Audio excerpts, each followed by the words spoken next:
Waalaikumsalam warahmatullahi wabarakatuh.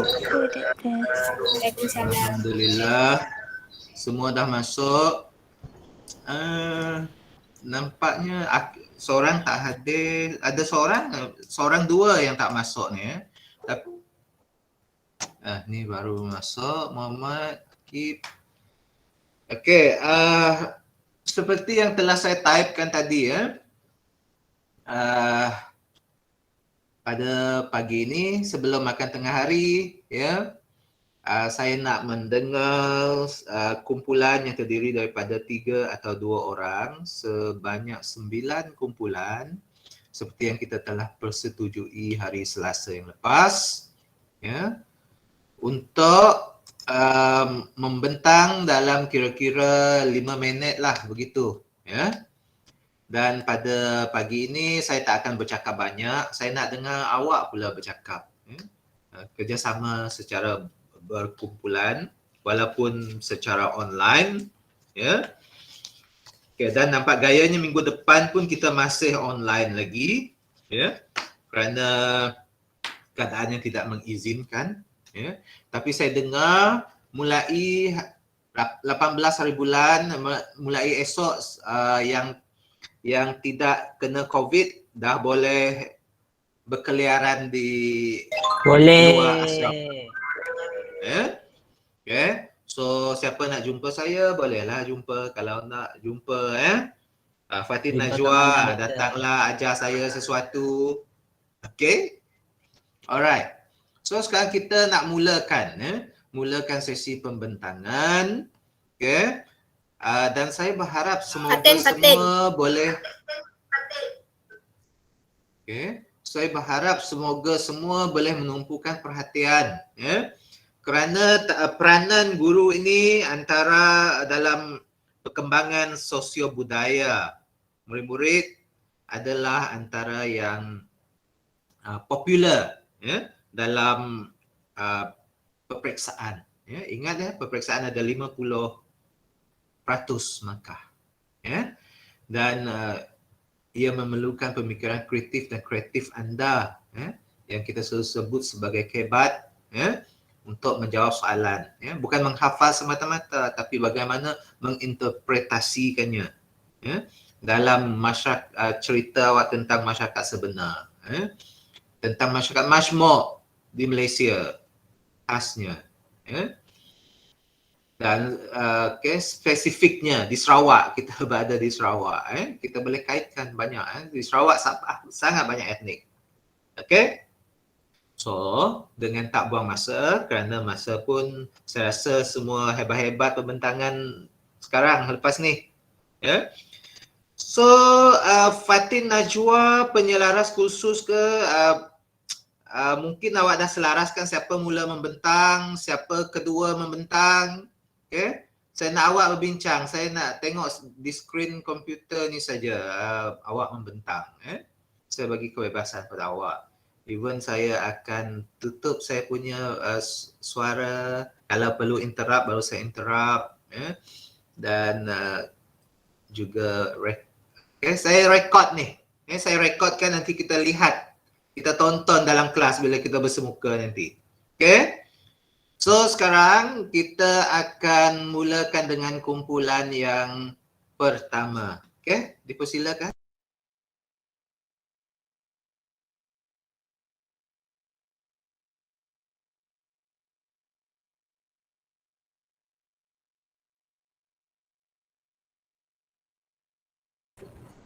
Assalamualaikum warahmatullahi wabarakatuh.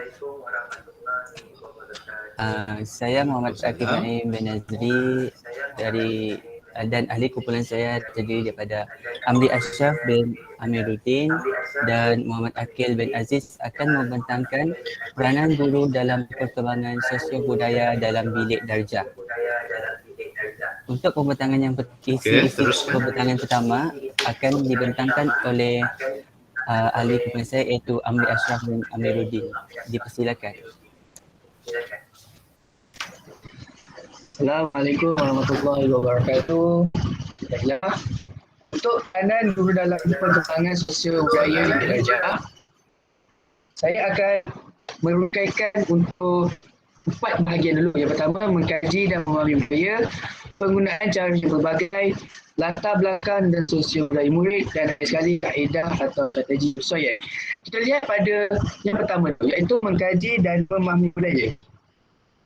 Sebagai guru, kita seharusnya mempunyai satu maklumat yang kita rekodkan seperti penilaian akademik atau curriculum, kerana ia memudahkan kita untuk memberikan tafsiran atau gambar yang sebenarnya tentang seseorang peribadi murid. Dalam kata lain, dengan adanya rekod ini, guru akan lebih mudah untuk mengenali murid tersebut tanpa perlu untuk mendapatkan maklumat-maklumat lain daripada pihak-pihak yang lain selain daripada pihak sekolah. Contohnya kalau kita kan kat sekolah ada PAG, kita ada bersatu bapa dan guru. Jadi dengan adanya maklumat yang telah diberikan, telah didapatkan, jadi guru tak perlu susah payah untuk merujuk kepada pihak PAG untuk mendapatkan data bagi seseorang murid. Dan seterusnya ialah memahami budaya ataupun sekitar murid di dalam kelas untuk menyediakan pengajaran dan pelajaran yang dapat memanfaatkan semua murid. Masih di dalam poin yang pertama, jadi guru ni dia seharusnya bijak dalam mempelbagaikan cara untuk mengajar dengan kepelbagaian budaya yang ada dalam kelas supaya dia dapat memberikan memberikan suasana pengajaran yang menyokongkan kepada murid. Sebabnya apabila guru bijak menggunakan berbagai teknik dan juga strategi, secara tidak langsung ia meraihkan keberadaan murid dalam kelas. Okey, yang kedua ialah penggunaan cara yang pelbagai. Maksud di sini ialah cara yang berbeza-beza. Guru contohnya kan, macam dalam pendidikan Islam, kita ada lagi musyafahah, kita ada lagi teknik baca ke guru. Jadi dalam konteks macam ni, guru akan seharusnya memperbaiki kaedah dengan bantuan teknologi. Sebab sekarang ni kita dalam PAK21 dan juga adanya wujud sistem TS20 iaitu transformasi sekolah. Jadi aktiviti guru lah yang dapat menaikkan lagi minat murid untuk belajar dalam kelas. Yang ketiga ialah latar belakang dan sosial budaya murid. Maksudnya di sini, guru seharusnya mengenali murid tersebut. Kenapa pepatah mengatakan bahawa tak kenal maka tak cinta. Jadi kalau kita nak murid itu gembira atau seronok belajar dengan kita terlebih dahulu mengenali mereka. Sebab mereka akan meluangkan masa yang lama di sekolah berbanding di rumah. Kerana awal 7.30 pagi mereka telah berada di sekolah dan mereka akan pulang ke rumah pada pukul 12 atau 1 plus minus. Jadi masa yang mereka ada itu, mereka abang kata tu meluangkan lebih banyak masa di sekolah. Dan kita sebagai cikgu harusnya memikirkan satu kaedah supaya mereka ni berasa lebih seronok untuk berada di sekolah. Yang seterusnya ialah kaedah atau strategi yang bersesuaian. Seperti saya katakan tadi, guru harus bijak memilih kaedah atau strategi bagi merancangkan pendidikan atau pelajaran di dalam kelas. Sebab kita faham dalam kelas kita mempunyai murid yang berbagai. Ada yang jenis suka bermain, ada yang suka, ada yang fokus, ada yang masih tidak faham dan juga terpinga-pinga kata orang apabila berada kelas. Jadi kaedah ini atau strategi yang bersesuaian ini mampu membuktikan bahawa guru lebih cekap untuk menampakkan pendidikan mereka dalam. Seterusnya saya persilakan rakan saya lain.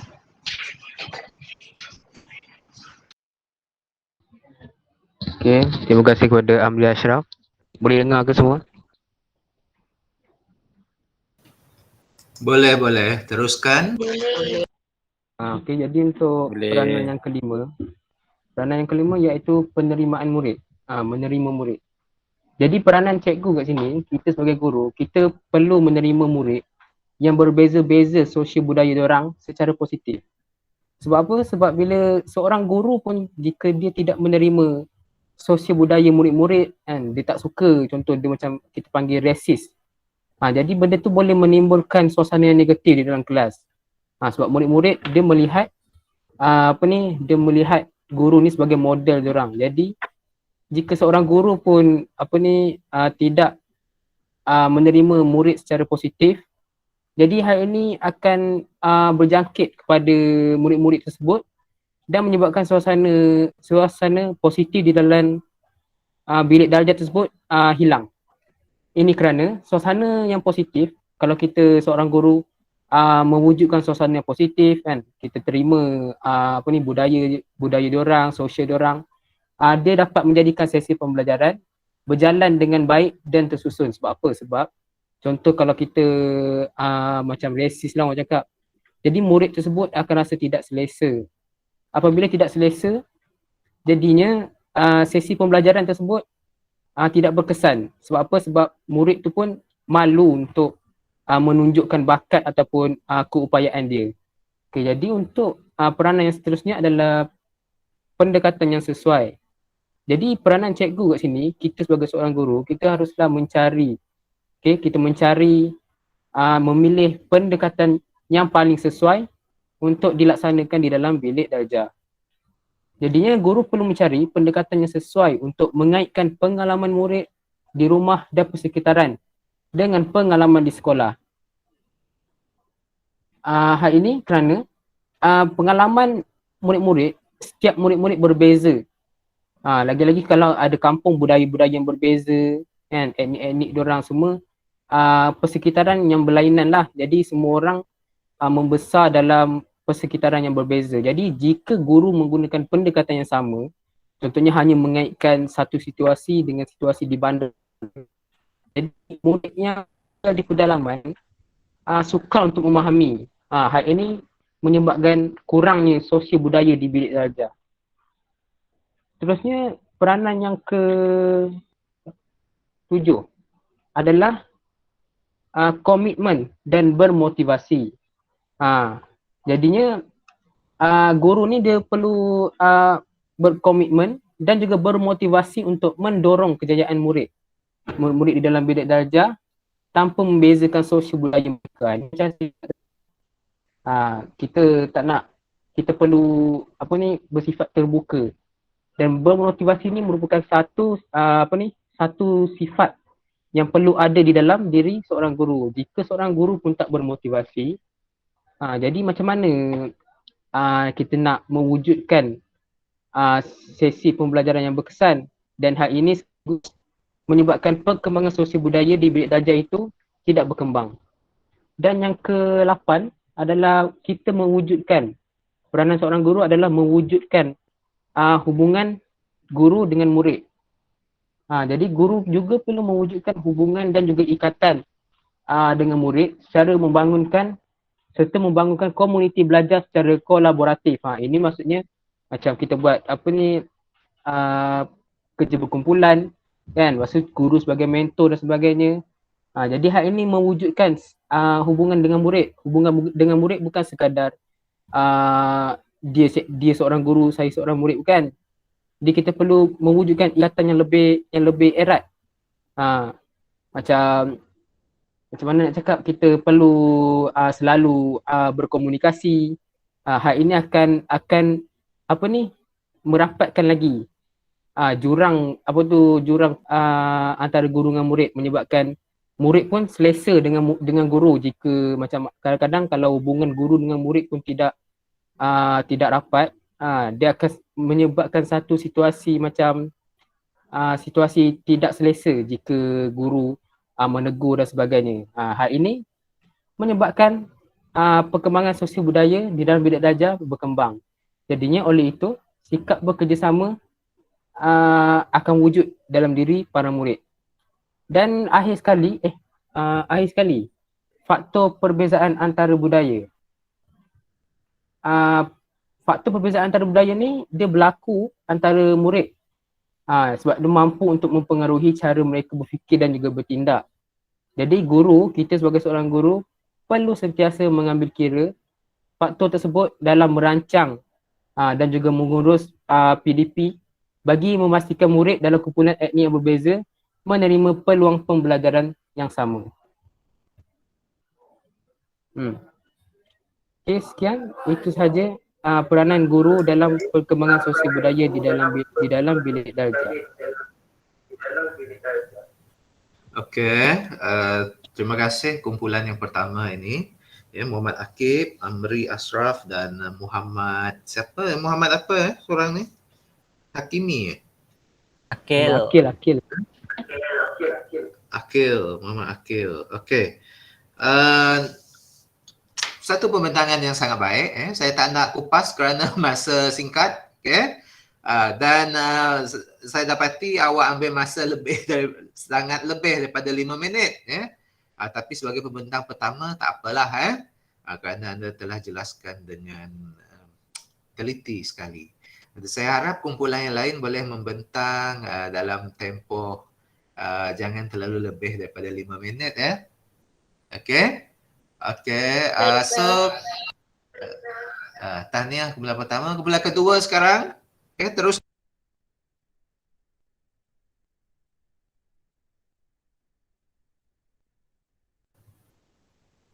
Okay, kumpulan yang kedua boleh teruskan.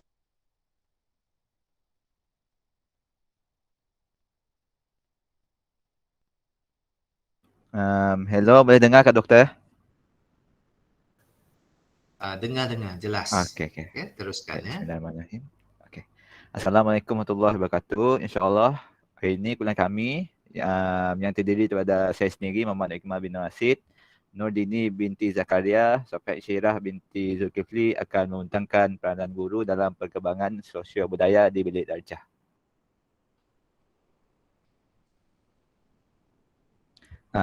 Kami ada 4 poin utama bagi peranan guru dalam perkembangan sosial budaya di Bilik Darjah. Yang pertama, merancang strategi pembelajaran yang sesuai.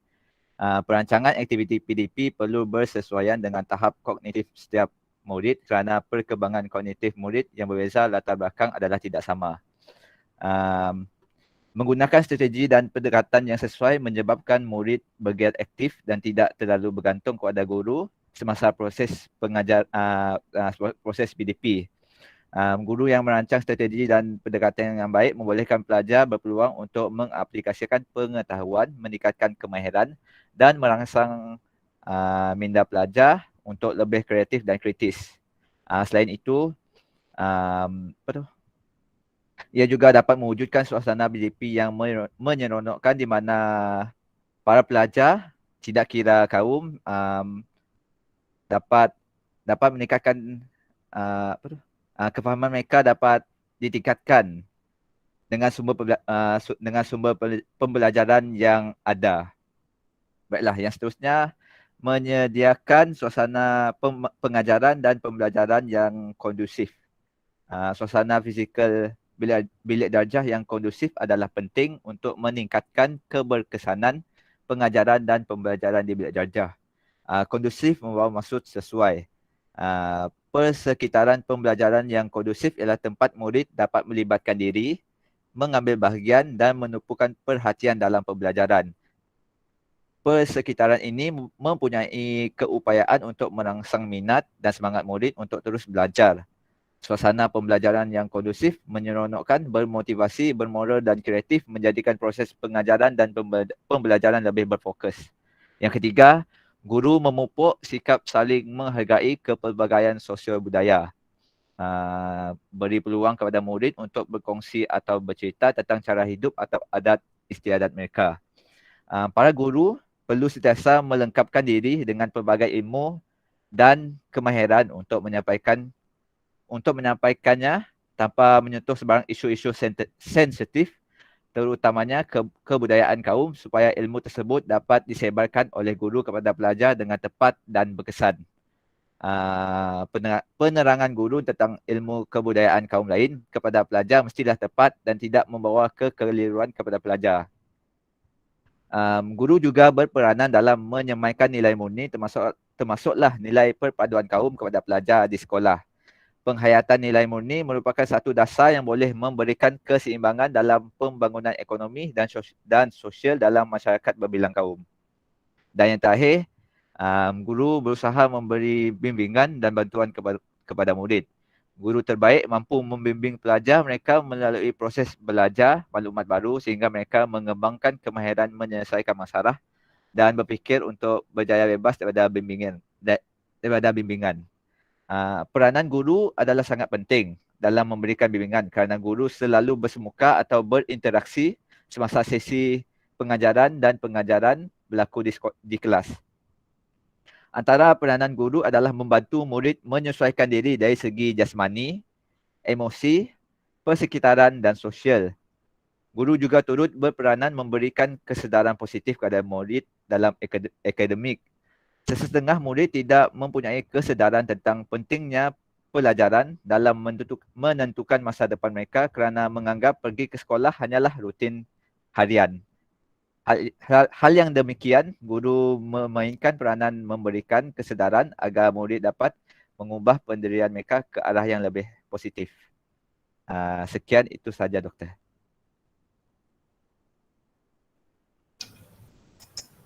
Okey, untuk kumpulan ni seorang saja membentang ya? Seorang je doktor. Muhammad Iqbal. Betul. Alright. Ya, betul. Alright. Mungkin lain masa kena bahagikan juga biar semua membentang ya. Tapi tak apa, kali ini yang lagi pun masa agak suntuk. Okey, tahniah kumpulan yang kedua, Muhammad Iqbal, Nurdini dan Sofia ya. Next, kumpulan yang ketiga, teruskan. Saya percaya anda sudah bersedia.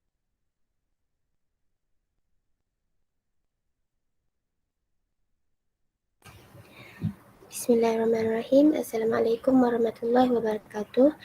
InsyaAllah hari ini kumpulan kami yang terdiri daripada Nur Aqilah binti Ibrahim, Aminah Rusyadah binti Cik Awang dan Nur Zarifah binti Zulkifli akan membentangkan tutorial 2 yang bertajuk Peranan Guru dalam Perkembangan Sosial Budaya di Bilik Darjah. Baiklah, jadi dalam peranan guru dalam perkembangan sosial budaya di Bilik Darjah ini, guru perlu yang pertama mengambil kira faktor perbezaan antara budaya dalam kalangan kanak-kanak dalam merancang serta mengurus pengajaran dan pembelajaran. Perbezaan yang berlaku antara murid mampu untuk mempengaruhi cara mereka berfikir dan bertindak. Jadi di sini guru perlu sentiasa mengambil kira faktor tersebut, iaitu faktor perbezaan antara budaya dalam merancang serta mengurus pengajaran dan pembelajaran bagi memastikan murid dalam kumpulan etnik yang berbeza menerima peluang pembelajaran yang sama. Yang kedua, guru perlu mengkaji dan memahami budaya dan persekitaran murid di dalam kelas. Di sini, maklumat yang direkodkan seperti penilaian akademik atau kurikulum tidak mampu untuk memberikan tafsiran atau gambar yang sebenarnya tentang peribadi seseorang murid tersebut. Jadi, guru perlu mengkaji serta memahami budaya atau persekitaran murid di dalam kelas untuk menyediakan pengajaran dan pembelajaran yang dapat memanfaatkan semua murid.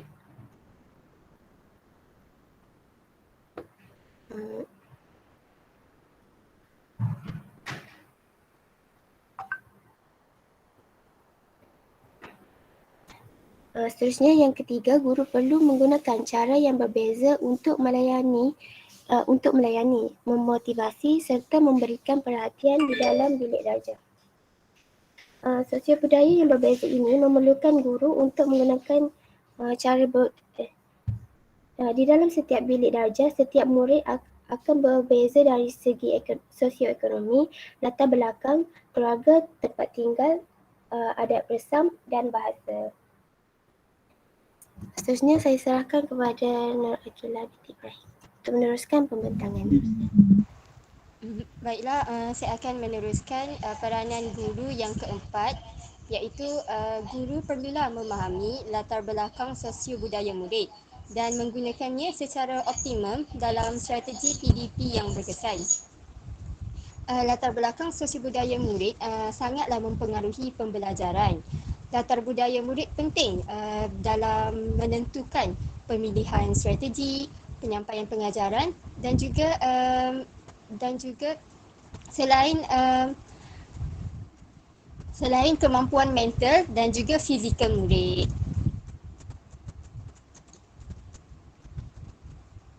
Seterusnya, guru juga perlulah menyesuaikan kaedah atau strategi pengajaran dengan sosio budaya, gaya berfikir dan gaya pembelajaran murid.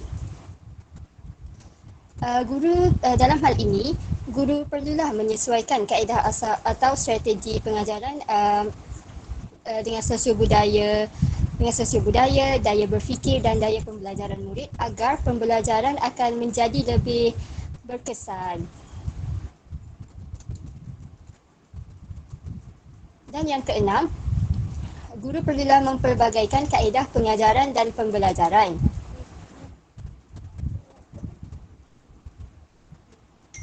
Sebagai seorang guru, kaedah pengajaran dan pembelajaran perlulah dipelbagaikan supaya dapat membantu murid yang pelbagai sosiobudaya untuk menguasai sesuatu pembelajaran. Pembelajaran yang berkesan bagi sekumpulan murid tidak semestinya berkesan kepada sekumpulan murid yang lain.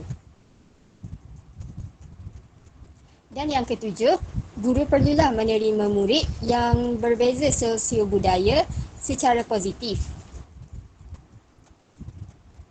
Guru perlu menerima murid yang berbeza sosiobudaya secara positif kerana suasana yang positif akan dapat menjadikan sesi pembelajaran dapat berjalan dengan baik dan juga tersusun. Seterusnya, saya serahkan kepada Amrina Rosyada. Baiklah, saya akan meneruskan pembentangan. Yang ke-8 ialah guru perlu mencari pendekatan yang sesuai untuk mengaitkan pengalaman di rumah dan persekitaran dengan pengalaman di sekolah. Hal ini adalah untuk supaya murid lebih mudah memahami topik yang dipelajarinya kerana mereka mampu untuk membuat perkaitan antara apa yang mereka pelajari dengan bagaimana pengetahuan itu dapat dimanfaatkan. Seterusnya, yang ke-9, komited dan bermotivasi untuk mendorong kejayaan murid tanpa membezakan sosio budaya mereka. Kat sini, guru perlulah mengaplikasikan pelbagai strategi dan teknik untuk mengajar dan memberi kefahaman kepada murid. Dan yang terakhir iaitu 10, guru perlulah mewujudkan hubungan dan ikatan dengan murid serta membangunkan komuniti belajar secara kolaboratif untuk menghasilkan sikap bekerjasama dalam diri murid. Sebagai contoh, guru bolehlah mewujudkan kumpulan yang terdiri daripada pelbagai kategori murid tanpa mengira kaum ataupun status sosial supaya mereka dapat berinteraksi dan membantu antara satu sama lain supaya tidak berlakunya supaya mereka ni tidak tercicir dalam pelajaran dan tidak merasa tersisih. Okey, itu sahaja daripada kumpulan kami. Sekian, terima kasih. Okey, tahniah kumpulan yang ketiga. Satu slide yang cantik juga. Guna Canva kan ni? Betul. Zarifa, Amrina dan Akilah. Tahniah. Okey. Next, kita teruskan kepada kumpulan yang keempat. Teruskan kumpulan.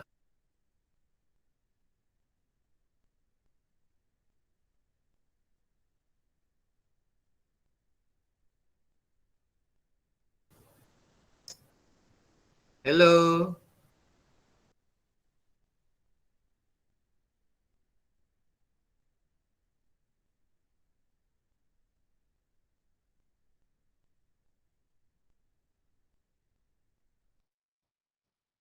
Bagus.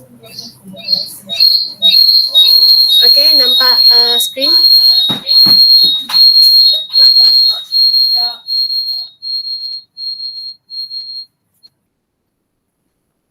Okey, Nampak. Tapi suara berdesing.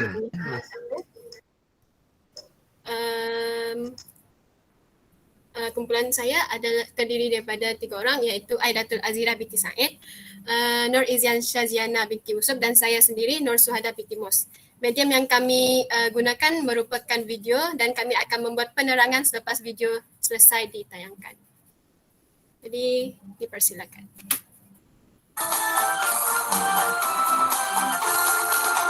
Para guru rakan sekolah, turut mewarnai kehidupan kita. Ilmu ditimpa, pengalaman bertambah, pergaulan sehat pribadi ceria. Bangsa Malaysia berhemat tinggi, ramah dan lecah, elok bukti yang tiada diganti. Okey, baiklah. Seperti yang kita saksikan tadi, sebentar tadi. Okey, poin yang pertama adalah mengambil kira faktor perbezaan antara budaya. Okey, perbezaan yang berlaku antara murid mampu untuk mempengaruhi cara mereka berfikir dan bertindak. Jadi, guru perlu sentiasa mengambil kira faktor tersebut dalam merancang serta mengurus pengajaran dan pembelajaran bagi memastikan murid dalam kumpulan etnik yang berbeza menerima peluang pembelajaran yang sama. Seterusnya, poin yang kedua ialah mengkaji dan memahami budaya. Maklumat yang direkodkan seperti penilaian akademik atau kurikulum tidak mampu untuk memberikan tafsiran atau gambar yang sebenar kepada seseorang peribadi murid tersebut. Jadi, guru perlu mengkaji serta memahami budaya atau persekitaran murid di dalam kelas untuk menyediakan pengajaran dan pembelajaran yang dapat memanfaatkan semua murid. Seterusnya, poin yang ketiga ialah menggunakan cara yang berbeza. Sosio budaya yang berbeza ini memerlukan guru untuk menggunakan cara yang berbeza untuk melayani, memotivasi serta memberikan perhatian di dalam bilik darjah. Di dalam setiap bilik darjah, setiap murid akan berbeza dari segi sosioekonomi, latar belakang, keluarga, tempat tinggal dan juga adat resam dan seterusnya bahasa. Untuk slide yang seterusnya saya akan mempersilakan sahabat saya iaitu Aidatul Azira. Baiklah, saya akan menyambung pembentangan daripada syuhada. Baiklah, bagi poin nombor 4 iaitu memahami latar belakang sosial budaya murid. Iaitu latar belakang sosial budaya murid ini mempengaruhi pembelajaran murid tersebut. Jadi latar budaya murid amat penting dalam menentukan pemilihan strategi penyampaian pengajaran selain kemampuan mental dan fizikal murid. Di sini yang amat pentinglah untuk kita tahu apa sosial budaya murid itu sendiri. Jadi bagi poin nombor 5 iaitu sesuaikan kaedah dan strategi. Jadi guru perlulah menyesuaikan kaedah dan strategi pengajaran dengan sosial budaya, daya berfikir dan daya pembelajaran. Maka pembelajaran akan berkesan dan akan berhasil. Di dalam bilik darjah juga, para guru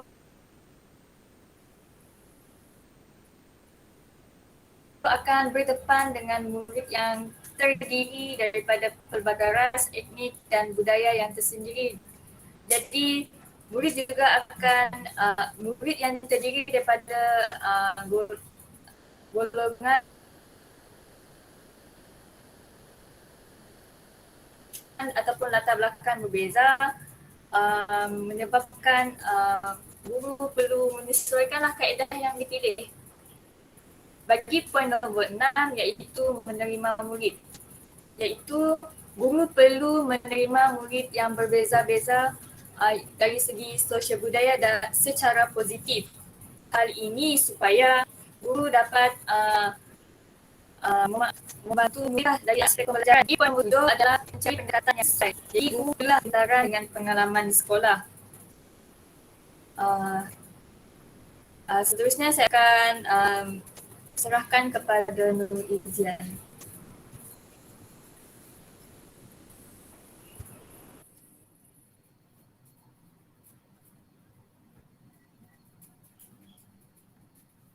Okey, baiklah, saya akan meneruskan pembentangan daripada Aidatul iaitu untuk poin yang ke-8 iaitu committed dan bermotivasi. Guru juga perlu committed dan bermotivasi untuk mendorong kejayaan muridnya tanpa membezakan sosial budaya mereka. Dalam hal ini, sebagai contoh, guru seharusnya mengajar tanpa membezakan bangsa murid yang berkenaan. Seterusnya, guru juga harus mengajar murid tanpa mengelompokkan murid mengikut kaum tertentu dalam satu kumpulan sahaja. Sebaliknya, setiap murid dari kaum yang berlainan dan jantina yang berbeza ditempatkan dalam satu kumpulan yang sama supaya peluang mereka untuk berinteraksi terbuka luas. Seterusnya, poin nombor 9, mewujudkan hubungan dengan murid. Guru juga perlu mewujudkan hubungan dan ikatan dengan murid serta membangunkan komuniti belajar secara kolaboratif. Oleh itu, sikap bekerjasama akan wujud dalam diri murid. Hal ini sebagai contoh, perbezaan kelas sosial yang wujud perlu ditangani supaya tidak ada murid yang berasa mereka dipinggirkan oleh guru dalam aktiviti pengajaran dan pembelajaran. Keadaan ini juga akan menjamin semua murid akan berpeluang mengambil bahagian dalam setiap aktiviti yang dijalankan oleh guru dalam kelas. Untuk meningkatkan hubungan antara murid dan murid ataupun murid dengan guru, guru juga harus berusaha untuk menolong murid untuk memahami dan membentuk nilai, sikap serta tingkah laku yang sesuai. Untuk poin yang terakhir iaitu mempelbagaikan kaedah pengajaran. Sebagai seorang guru, kaedah pengajaran dan pembelajaran perlulah dipelbagaikan supaya dapat membantu murid yang pelbagai sosial budaya untuk menguasai pembelajaran. Dalam hal ini, guru haruslah berusaha untuk menolong murid memahami dan membentuk nilai, sikap serta tingkah laku yang sesuai dengan mengambil kira faktor-faktor yang membantu pembelajaran guru supaya dapat menyediakan pembelajaran yang berkesan mengikut kemampuan. Sekian itu sahaja daripada kumpulan kami. Terima kasih. Okey, tahniah ya kumpulan yang keempat iaitu Nur Suhada, Nur Izyan dan Aidatul. Okey, pembentangan yang sangat baik, komprehensif. Kita teruskan dengan kumpulan kelima. Ya. Teruskan kumpulan 5. Kita mengejar masa juga, sudah dekat waktu lunch. Tapi kita selesaikan ya. Yang kumpulan 5 terus.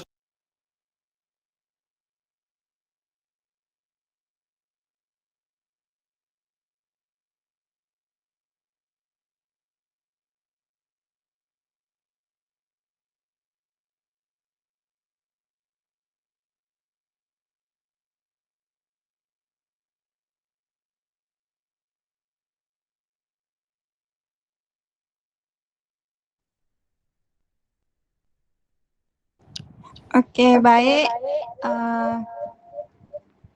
Kami kumpulan yang seterusnya ada 3 orang adik iaitu saya Auni Afika, 2 orang rakan saya Nurin Kamilia dan Siti Maria. Okey, baiklah, saya sebagai pembentang yang pertama saya akan membentangkan isi yang pertama iaitu yang bertajuk peranan guru dalam perkembangan sosial budaya di bilik darjah. Baik, bagi isi yang pertama iaitu dengan menyediakan suasana PDPC yang kondusif. Apa itu, apakah PDPC yang kondusif adalah?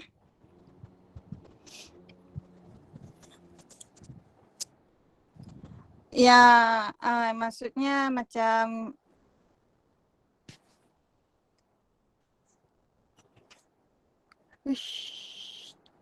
kita nggak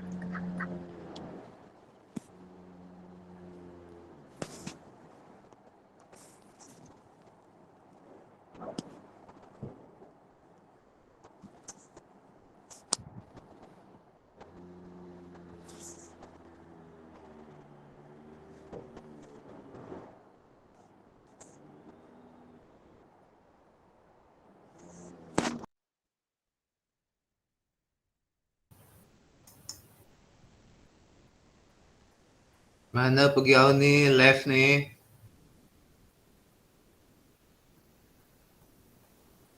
Ada rakan yang lain? Nurin, Siti Maria mana?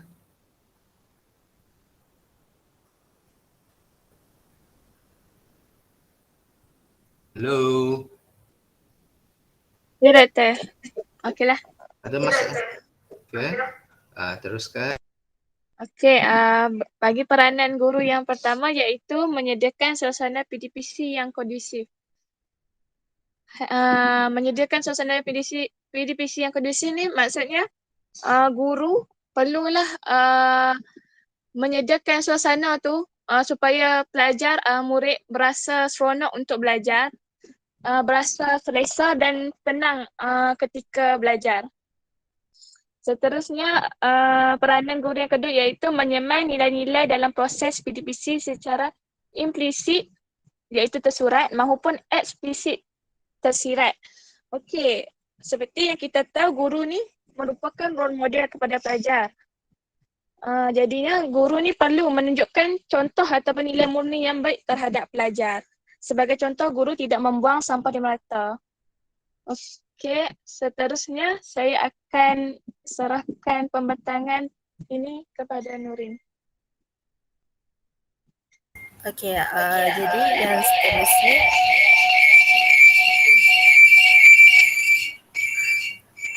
seterusnya adalah berusaha memberi bimbingan dan bantuan kepada murid. Peranan seorang guru ni dia bukan sahaja dalam menyampaikan maklumat. Seterusnya dia malah dia membimbing anak muridnya dan memberi bantuan kepada anak muridnya jika memerlukan. Seperti sekiranya mereka mempunyai masalah dalam kehidupan mereka semasa. Jadi seorang guru perlulah menjadi role model untuk anak muridnya sekiranya masing-masing mempunyai masalah yang tersendiri. Okey, seterusnya isi yang terakhir adalah perancangan proses PDPC yang teratur dan juga sistematik. Seorang guru perlulah untuk menyusun strategi untuk menjadikan proses pengajaran pada hari itu berjalan dengan lancar agar anak muridnya mendapat setiap apa isi pelajaran yang akan disampaikan. Okey. Dan yang terakhir adalah menjalankan tugas dengan penuh dedikasi dan juga profesional. Dia tak ada seperti berat sebelah iaitu resis terhadap jantina ataupun kaum dan seterusnya. Okey, itu sahaja daripada kumpulan kami. Sekian, terima kasih.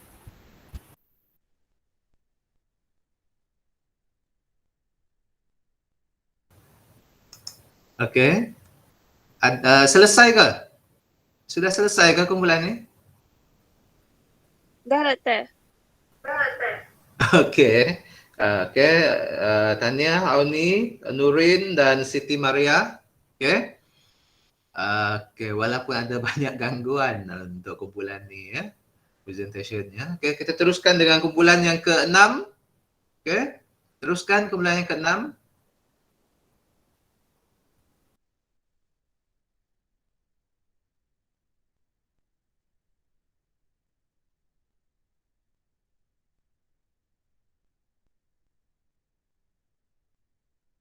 Okay, bismillahirrahmanirrahim.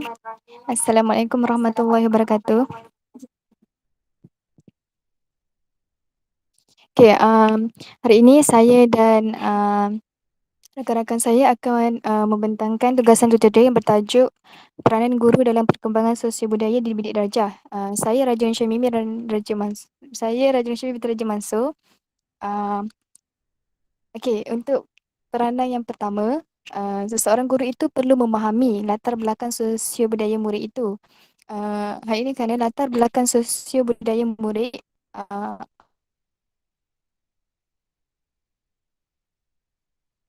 amatlah mempengaruhi sesuatu pembelajaran. Bidik darjah, guru-guru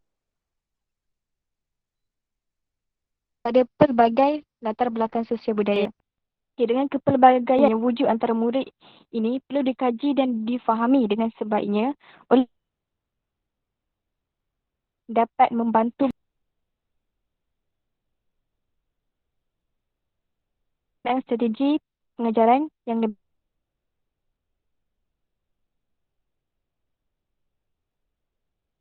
berkesan.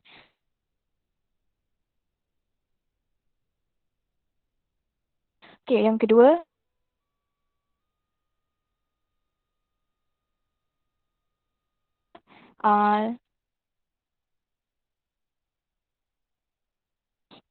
seorang guru itu perlu untuk peranan yang ketiga adalah mencari pendekatan yang sesuai.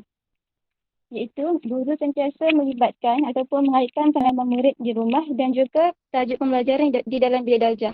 Contohnya untuk tajuk perayaan, guru tanya murid tak fokus kepada etnik Melayu sahaja tetapi merangkumi etnik Cina, India dan sebagainya. Lepas tu, dalam hal ini, guru juga dapat menggunakan strategi pembelajaran yang kooperatif dalam bilik darjah iaitu meletakkan murid yang pelbagai etnik dalam satu kumpulan dan lebih berfokus kepada proses yang membantu murid untuk berinteraksi antara satu sama lain bagi mencapai matlamat khusus dalam pembelajaran. Baiklah, isi yang seterusnya adalah menerima murid yang berbeza-beza sosio budaya secara positif.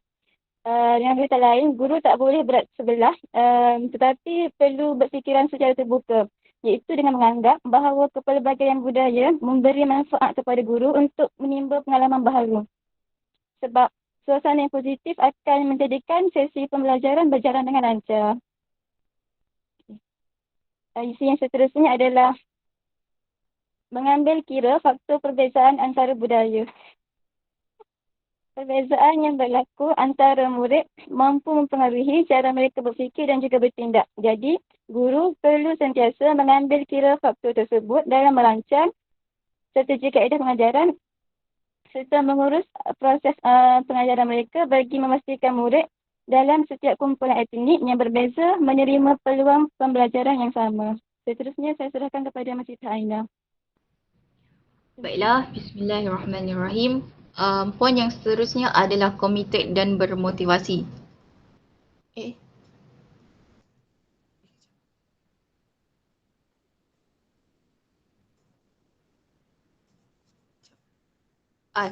Poin yang seterusnya adalah memahami latar belakang sosio budaya murid ataupun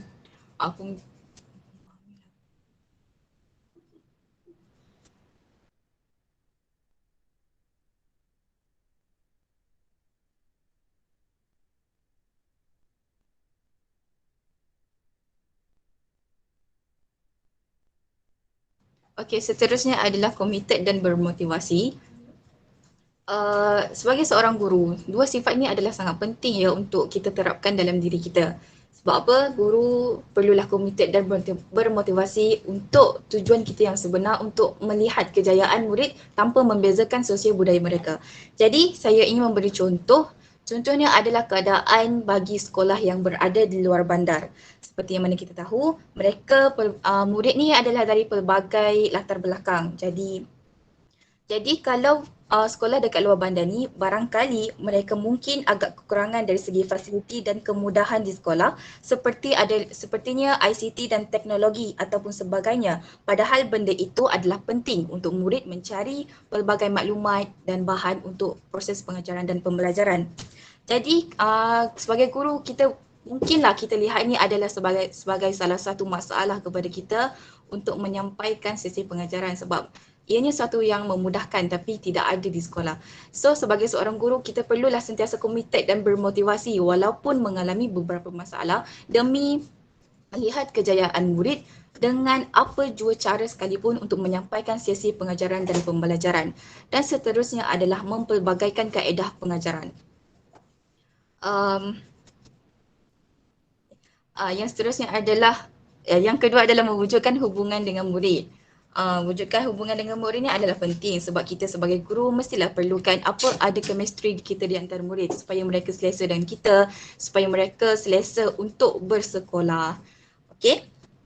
Okey, dalam hal ini saya memberi contoh ya, macam contohlah wujud keadaan rasis di antara murid. Contohnya mereka mungkin ada yang berfikiran bahawa saya Melayu jadi saya kawan sajalah dengan Melayu, yang Iban dengan Iban lah. Jadi ini adalah salah satu masalah yang kita perlu selesaikan. Jadi sebagai seorang guru, kita perlu tunjukkanlah hubungan yang mesra terhadap murid tanpa membezakan etnik mereka supaya mereka berfikiran, guru pun melayan budak ni dengan mesra, kenapa saya tidak? Jadi mereka pun berfikiran, saya pun naklah berkawan dengan dia ni. So dari situ mereka wujudlah chemistry di antara mereka walaupun berbeza daripada latar belakang ataupun etnik. Jadi dekat situ wujudlah hubungan dan ikatan di antara murid dan mereka boleh bangunkan komuniti belajar secara kolaboratif tanpa mengira etnik dan wujudlah sikap bekerjasama dalam diri mereka. Dan poin yang terakhir adalah mempelbagaikan kaedah pengajaran. Sebagai seorang guru, kaedah pengajaran dan pembelajaran perlulah dipelbagaikan sebab ni memang pentinglah kan untuk memastikan pengajaran dan penyampaian pengajaran kita tu berkesan dan ianya dapat membantu murid yang pelbagai sosial budaya untuk menguasai pembelajaran. Dan juga pembelajaran yang berkesan bagi sekumpulan murid itu tidak semestinya berkesan kepada sekumpulan murid yang lain. Seperti mana yang kita tahu, setiap murid ni kan ada gaya pembelajaran sendiri. Kita sendiri pun ada gaya pembelajaran yang sendiri.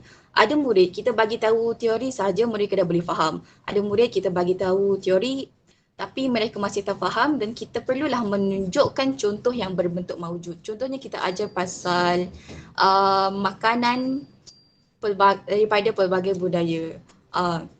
So dekat situ kita boleh bagi contoh macam roti canai tu macam mana, ayam palsu tu macam mana. Begitulah. Saya rasa itu sahaja pembentangan daripada saya. Terima kasih. Okey, tahniah kumpulan yang ke-6 ya, yang terdiri daripada Siti Aisyah, Raja Nusya, Unmi, Masita, Aina. Alright, kita teruskan kumpulan yang ke-7, ada 3 kumpulan lagi ya. Jadi kita selesaikanlah Kita bansi-bansi masa, kadang-kadang kita habis awal, kadang lewat sedikit ya.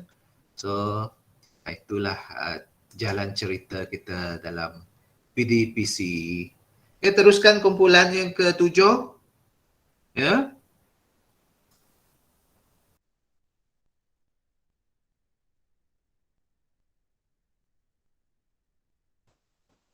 Hello, kumpulan 7. Ada di sini? Teruskan.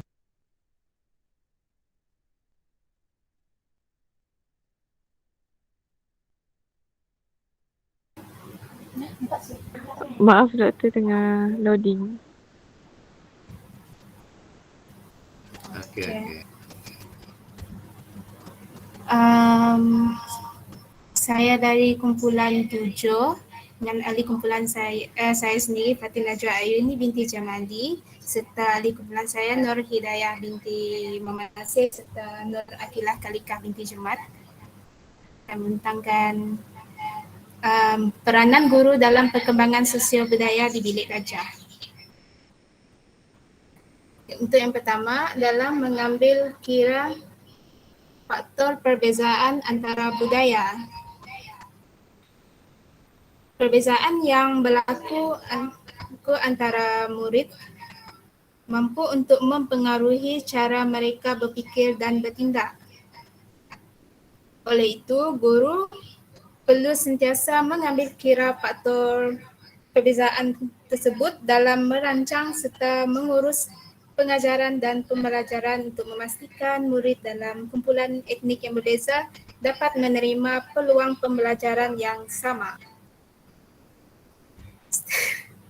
Seterusnya adalah mewujudkan hubungan baik dengan murid. Guru juga perlu mewujudkan suasana hubungan serta ikatan yang baik dengan murid untuk serta membina komuniti belajar secara kolaboratif. Hal ini kerana jika hubungan baik tersebut dapat dibina, sikap bekerjasama akan ada dalam diri murid. Seterusnya saya serahkan kepada Nur Hidayah.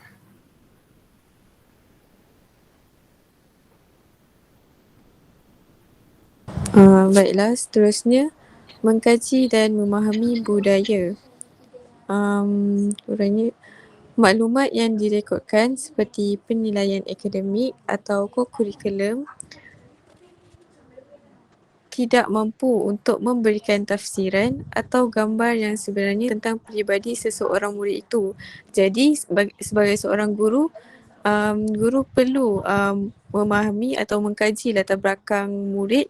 Contohnya murid yang beretnik Melayu, guru sepatutnya mengenali bagaimana etnik Melayu ini dari segi bahasa, budaya ataupun makanan tradisional dan sebagainya. Seterusnya mencari pendekatan yang sesuai. Guru sebagai seorang guru perlu mencari dan menggunakan pendekatan yang sesuai supaya dapat mengaitkan pengalaman murid di rumah dan persekitaran dengan pengalaman di sekolah. Contohnya, guru mencari pendekatan dengan mengenali perayaan ataupun sambutan yang ada yang murid akan sambut. Contohnya untuk etnik Cina,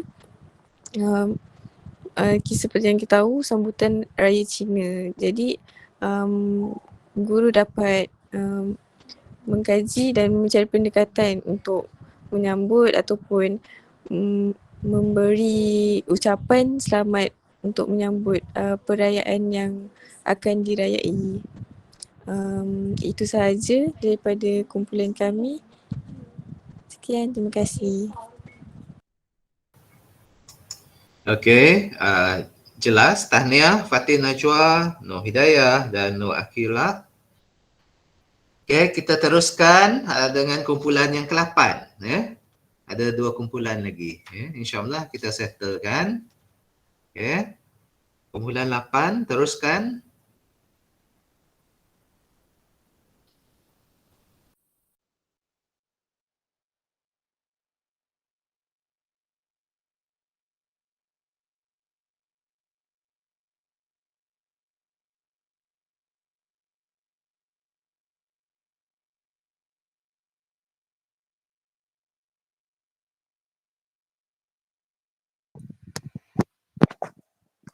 Hello. Bismillahirrahmanirrahim. Jadi hari ini kami akan membentang tentang tajuk peranan guru dalam perkembangan sosio-budaya di Bilik Darjah. Saya Muhammad Zubair Akib bin Zainuddin bersama dengan sahabat saya Muhammad Irfan Ashraf bin Syafri.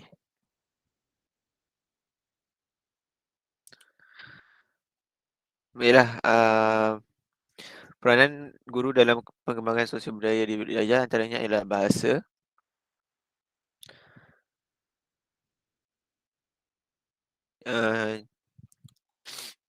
bahasa ni tujuan dasar pelajar di dalam negeri ini ialah bermaksud hendak menyatukan budak-budak daripada semua bangsa di dalam negeri ini dengan memakai satu peraturan pelajaran. Penggunaan bahasa merangkumi penggunaan secara betul dan jitu di dalam dan di luar Bilik Darjah. Contohnya, di dalam kelas sebaik-baiknya hendaklah menggunakan bahasa kebangsaan kerana memudahkan proses pengajaran dan pembelajaran walaupun terdapat pelbagai kaum di dalam kelas tersebut supaya satu persekitaran yang kondusif dapat terbentuk. Seterusnya adalah aspirasi ataupun jangkaan guru. Aspirasi ini bermaksud cita-cita dan harapan seseorang dalam sesuatu aspek kehidupan. Bagi pencapaian akademik dalam aspek persekolahan yang tidak dapat dipisahkan daripada kehidupan pelajar. Pengetahuan mengenai latar belakang pelajar serta budaya dan gaya pembelajaran banyak juga membantu guru dalam menyediakan proses pengajaran dan pembelajaran yang lebih berkesan kepada setiap pelajar. Kerana ianya dapat menarik kesungguhan serta usaha untuk mencipta pengalaman pembelajaran yang pelbagai. Ini kerana sudah menjadi tanggungjawab seseorang guru sebagai bukan sahaja mendidik dan menyampaikan ilmu pengetahuan kepada pelajar, tapi juga turut mempunyai satu tugas yang besar dalam memahami dunia pendidikan yang sebenar, terutamanya bagi pengurusan di dalam sebuah bilik darjah. Yang seterusnya adalah pelbagai kaedah pembelajaran. Guru seharusnya menggunakan pelbagai kaedah pengajaran dan pembelajaran mengikut tahap pencapaian murid. Guru juga perlu memberi tunjuk ajar untuk mengatasi masalah akademik murid yang lemah dengan melalui pelbagai kaedah yang sesuai seperti menganjurkan kem motivasi dan sebagainya. Guru juga perlu menghormati murid-murid dengan bersikap adil, memberi hukuman berbentuk deraan yang tidak seharusnya dilaksanakan kerana akan menyebabkan hubungan murid dengan guru akan lebih renggang serta guru juga perlu memberi teguran umum berbentuk nasihat tetapi bukan leteran. Itu sahaja daripada saya. Seterusnya saya mempersilakan Muhammad Irfan Ashraf.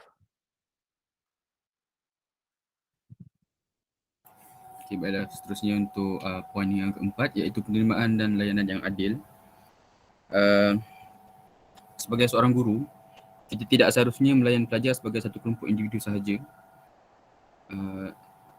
Guru perlu memberi layanan yang adil mengikut keperluan individu pelajar. Guru hendaklah mengajar tanpa mengira kaum atau status sosial seorang murid dengan mewujudkan kumpulan pelbagai kategori supaya murid-murid yang tercicir tidak merasa tersisih. Guru perlu melayan keperluan murid ke arah memperkembang potensi mereka secara optimum. Mereka dapat berkomunikasi dengan baik antara satu sama lain tanpa ada perasaan rendah diri.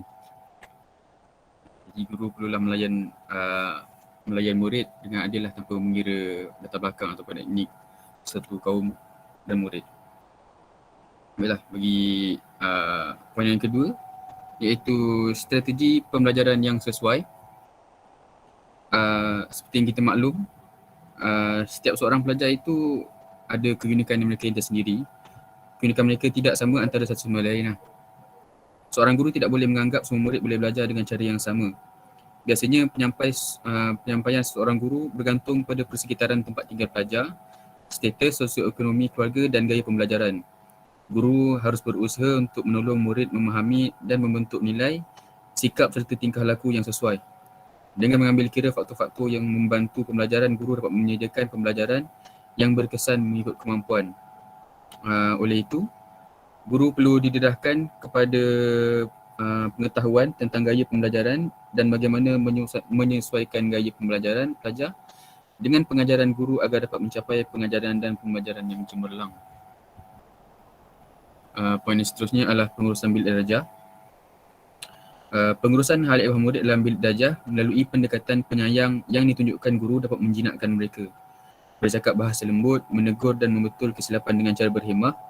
Di samping menggunakan segala sifat akan mempercepat proses kecintaan dan kesetiaan murid terhadap gurunya. Guru perlu melayan keperluan murid ke arah memperkembang potensi mereka secara optimum. Faktor ini mendesak guru menggunakan kemahiran secara optimum dalam pengurusan bilik darjah dan adalah penting pada guru untuk memahami tingkah laku dan budaya murid supaya sebarang tindakan dapat dilakukan mengikut kaedah yang betul dan tepat. Baiklah, seterusnya untuk poin yang terakhir iaitu penglibatan aktif murid. Berdasarkan Alif dan Wenger mencadangkan supaya seorang individu akan menjadi seorang yang berpengetahuan dan berkemahiran dalam penglibatannya. Beliau boleh mengembangkan identitinya secara perasaan, kepunyaan terutama sebagai ahli kepada suatu kumpulan. Beliau berkata mengembangkan pandangan mengenai pembelajaran melalui penglibatan sosial berkenaan, guru mesti menolong murid membentuk konsep kendali positif supaya mereka dapat mengikuti pembelajaran dengan perasaan yang seronok. Itu adalah 7 peranan guru dalam menangani masalah ini. Sekian saja daripada kami berdua. Sekian, terima kasih. Okey, terima kasih tahniah Muhammad Irfan dan Muhammad Zubair. Okey. Penerangan yang jelas juga, ya. Cuma kita tak cukup masa untuk memperincikan, ya.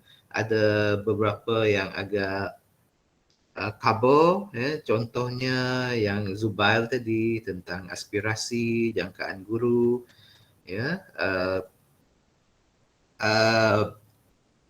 Poinnya ada di situ tapi dia tidak mengaitkan dengan sosio budaya dalam penerangan.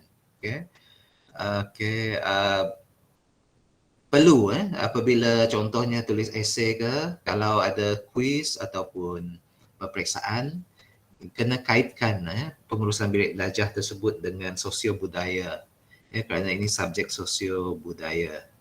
Ya. Okey, Zubail, ada di sini ke Zubail? Ya, saya. Muhammad Zubail. Ada. Faham maksud saya, Muhammad Zubail? Ya. Anda terlalu dari general untuk aspirasi dan jangkaan guru. Anda tidak mengaitkan sangat dengan sosial dan budaya kepelbagaian etnik murid. Ya. Alright, tapi saya faham mungkin kekurangan masa, ya, dan kita tak ada platform untuk bertanya bersemuka. Kita teruskan kepada kumpulan yang ke-9 yang terakhir. Alright, teruskan kumpulan 9.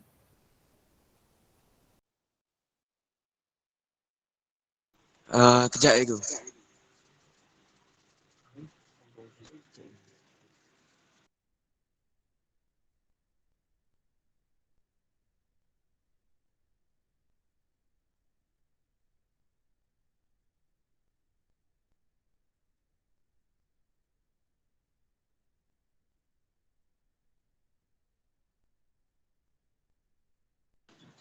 Okey, baiklah. Untuk peranan guru dalam perkembangan sosial budaya di bilik darjah ni, bagi kumpulan saya Muhammad Hakimi bin Hasbullah dan rakan saya Hafiz Hazlimi bin Ma'ali Hanafiah.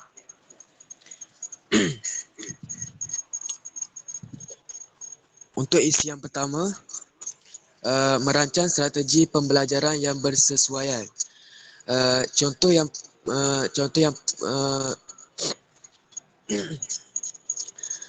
ialah guru perlu menerapkan nilai-nilai positif dalam setiap aktiviti PDP, iaitu dengan perancangan aktiviti PDP juga ia bersesuaian dengan tahap kognitif setiap murid kerana perkembangan kognitif murid yang berbeza latar belakang adalah tidak sama. Jadi perancangan aktiviti PDP perlu disesuaikan dengan tahap kognitif sebab ia amat penting dalam perkembangan untuk murid bagi menerapkan nilai-nilai positif bagi setiap aktiviti PDP. Untuk isi yang kedua, guru memupuk sikap saling menghargai kepelbagaian sosial budaya. Contohnya, guru harus memberi respon yang positif terhadap perkongsian murid serta tidak memperlekehkan cara hidup, kepercayaan atau adat istiadat murid-murid mereka. Yang kedua, guru dapat menerapkan nilai positif dalam kalangan murid seperti saling hormat menghormati di antara satu sama lain.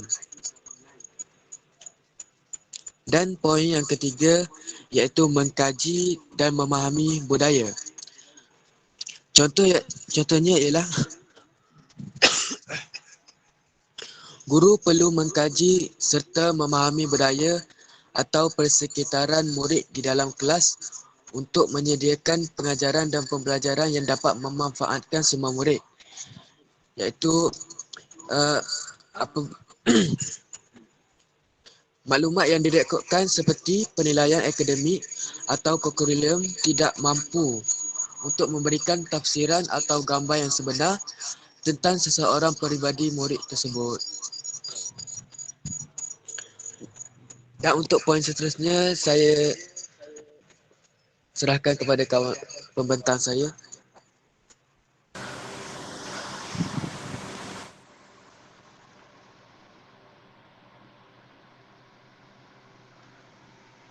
Okey, yang seterusnya kita pergi kepada poin yang keempat, iaitu mengambil kira faktor perbezaan antara budaya. Perbezaan yang berlaku antara murid mampu untuk mempengaruhi cara mereka berfikir dan juga bertindak. Guru perlu sentiasa mengambil kira faktor tersebut dalam merancang serta mengurus pengajaran dan pembelajaran bagi memastikan murid dalam kumpulan etnik yang berbeza menerima peluang pembelajaran yang sama. Seterusnya ialah menggunakan cara yang berbeza. Sosial budaya yang berbeza ini memerlukan guru untuk menggunakan cara yang berbeza untuk melayani, memotivasi serta memberikan perhatian di dalam bilik darjah. Ini adalah kerana di dalam bilik darjah setiap murid akan berbeza dari segi sosioekonomi, latar belakang, keluarga, tempat tinggal, adat resam dan juga bahasa. Akhir sekali ialah mencari pendekatan yang sesuai. Guru perlu mencari pendekatan yang sesuai untuk mengaitkan pengalaman murid di rumah dan persekitaran dengan pengalaman di sekolah. Ini adalah kerana dengan mencari pendekatan yang sesuai akan menjadikan murid lebih mudah untuk memahami dan mengingati ilmu yang akan dipelajari. Okey, itu saja daripada saya. Okey, selesai ya. Okey, tahniah Muhammad Hakimi dan Hafiz Hazlimi. Okey. Okey, tahniah pada semua ya, pada tengah hari ini ya. Ini adalah sesi pembentangan kita yang pertama dan berjalan dengan lancar walaupun secara online. Okey, Sebenarnya tajuk pada tutorial kita kali ini berkaitan dengan peranan guru dalam perkembangan sosial budaya di bilik darjah adalah seperti mukadimah atau permulaan kepada tajuk-tajuk yang lebih mendalam lagi nanti pada bab seterusnya. Kita ada berapa bab 9 semuanya, dan ianya saling berkaitan Subjek ini sebenarnya seronok untuk kita pelajari Dia berkaitan antara satu sama lain Dia bukan terpisah-pisah banyak berkaitannya. Dan bila cerita tentang peranan guru tadi, sebenarnya seolah-olah anda sudah pun memahami secara permukaan, secara pemahaman tu bagus untuk tajuk-tajuk yang seterusnya dan kita akan mendalami. Baiklah, apa yang saya nak kongsikan daripada pembentangan anda tadi banyak perkara yang dimasukkan ada perkataan yang timbul yang saya boleh highlightkan di sini iaitu berkaitan dengan adanya perkataan racist oleh kumpulan satu ini perkauman racist kita akan bincang secara mendalam dalam kelas kuliah seterusnya jurang guru murid juga oleh kumpulan satu perkaitan pengajaran di bilik darjah dengan pengalaman murid-murid di rumah kumpulan 3 ada nyatakan ini dan mengajar dengan mengambil kira faktor beza budaya oleh kumpulan 4 elak guna perkataan ras dalam kursus ini ras kita guna perkataan etnik tadi kumpulan 4 ada sebut tentang ras supaya kita tak keliru guna etnik berbanding ras kita ada tentang PDPC yang kondusif ada juga kumpulan 6 nyatakan tentang klik ataupun kumpulan-kumpulan etnik di sekolah ataupun di mana-mana institusi tidak bercampur dengan kaum lain dan guru harus tidak mengamalkan ini di mana guru merupakan contoh melalui teladan kumpulan 6 ni ada nyatakan bagus so itu saja perkara yang ingin saya ketengahkan yang anda ada highlight dan akhir sekali sebelum kita mengakhiri kuliah kita ingin saya kongsi kata hikmah tentang guru ni yang berkaitan dengan apa yang kita belajar hari ni seorang guru adalah insan yang menyentuh masa depan kita ni guru saya pun guru juga seorang guru adalah insan yang menyentuh masa depan begitu juga halnya dalam konteks menghormati antara etnik dalam masyarakat majmuk khasnya di Malaysia seeloknya kita elakkan sikap judgemental ataupun kita panggil suka menghakimi bila kita tidak menghakimi orang, insya-Allah orang pun tak menghakimi kita so saya rasa perbincangan kita selesai di sini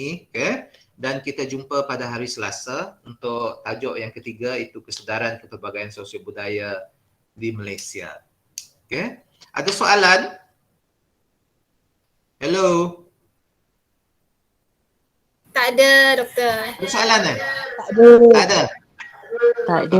Dah masuk untuk makan tengah hari makanan dah ada kah? Puasa Belum. Ya. Belum tahu puasa. Puasa. Lawan dah masuk ke? Sudah masuk. Okeylah. So selamat makan tengah hari. Boleh berehat sebentar. Bye. Assalamualaikum. Waalaikumsalam warahmatullahi wabarakatuh. Waalaikumsalam warahmatullahi wabarakatuh.